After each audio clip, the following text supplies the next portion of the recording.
You have the realization that you can't be sure if it's a general life change that's making you feel better or if it's just a sign that the medication is working.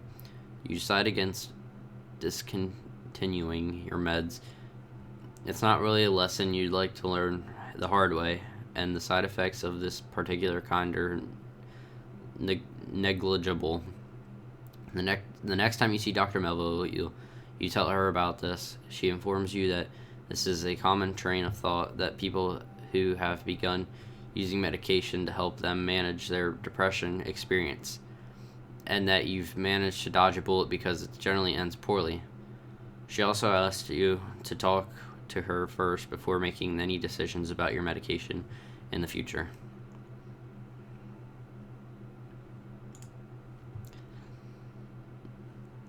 It's yet another sleepless Thursday night. You're at Alex's apartment, wide awake in bed as she's sleeping peacefully beside you. She fell asleep hours ago, and you've been laying here unable to shut your brain up long enough to fall asleep. You've added the feeling of insecurity about your relationship to the rest of the noise in your head, keeping you up tonight. It it was kind of a tense night between the two of you. You arrived after a stressful day at work, and as you made dinner together, you barely noticed a word, or you barely said a word. You're stuck in your own head and had a hard time really being present with her as your thoughts turned to all of the ways you feel like you're deficient at being a good person, at beating yourself up mentally for each one.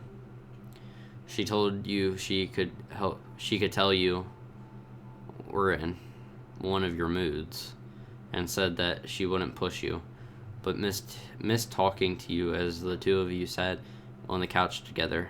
You wanted to tell her how much you love her, but you couldn't make the words come out of your outright, and ended up sounding defensive instead.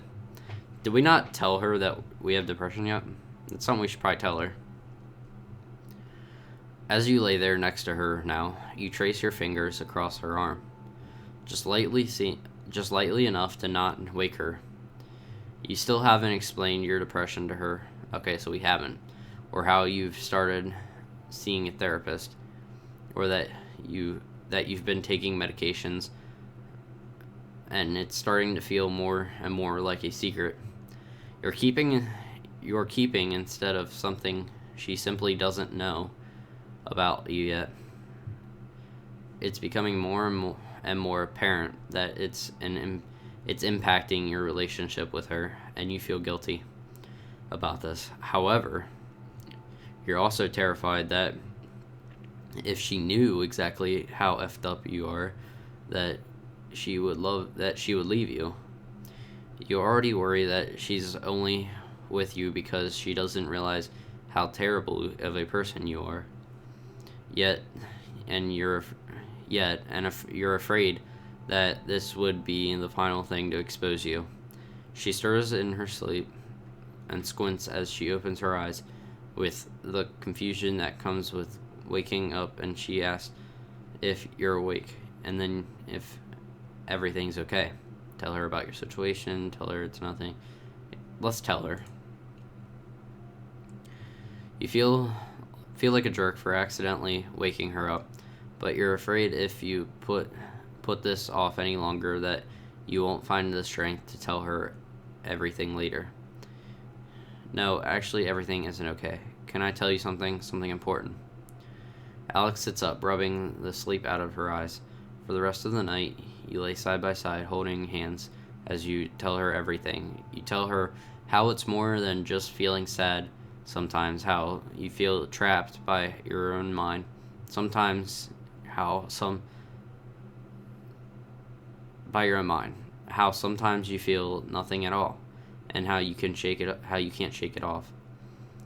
You tell her how you've started going to therapy and how you feel embarrassed about it and how it's working out for you.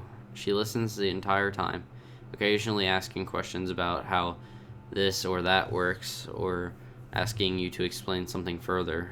She squeezes your hand and tells you She understands, and she's sad you didn't tell her sooner. After laying silent for a moment, the weight of what you did hits you.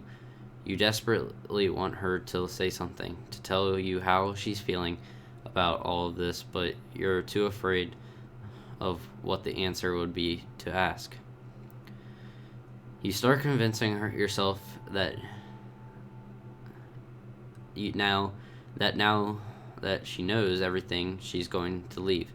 There's no way someone could deal with how you really are. So how can I help? What do you need me to do? She asks. You think for a second, and the answer you come up with fills you with despair. I honestly don't know. I wish I knew how to fix this, but I don't know how that you can do anything. I think it's something I just have to live with. She looks at you with sad eyes before kissing you on the forehead. Then I'll live with it with you. I don't know how you could possibly love me. She rolls over and wraps her arms around your neck, settling her head on top of yours. You don't need to. Just know that I do.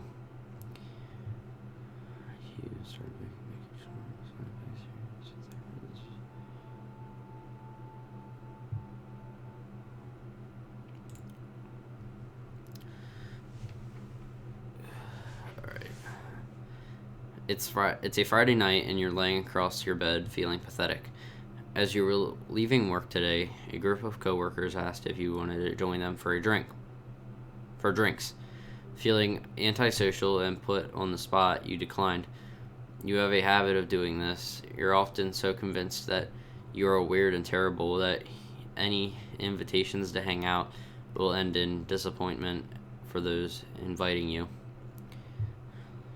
You never feel like you know how to act in group outings, and you feel like a total creep since it seems to come so naturally, and anyone who isn't you find yourself petrified of breaking some unknown social rule that you don't often go out. Now, however, you find yourself alone at home. Your brain has begun telling you how pathetic and sad you are for being unable to just be a normal person and go out with nice people. You can't figure out why you can't just go out and meet people and enjoy yourself. At the same time, you're also feeling like no one would possibly want to hang out with if they really knew you, because you're dull and weird anyway. You try your typical strategy, but boot up Netflix to distract yourself from these feelings, but frustration with yourself builds, and you realize you have to do something else with your night. Anything else to take your mind off how awful and lonely you feel right now. What do? See if Attic is online, call Alex, drink, go out somewhere alone, play with your cat. Let's call Alex. Alright, so I know I said that this would probably be the end, but I ran out of time. So we're going to see what Alex does in the next episode, which is, I don't know why I keep saying this, because they're all being uploaded at the same time. So you guys can just skip me saying this if you want and go to the next episode. But that's what I'm going to do right now.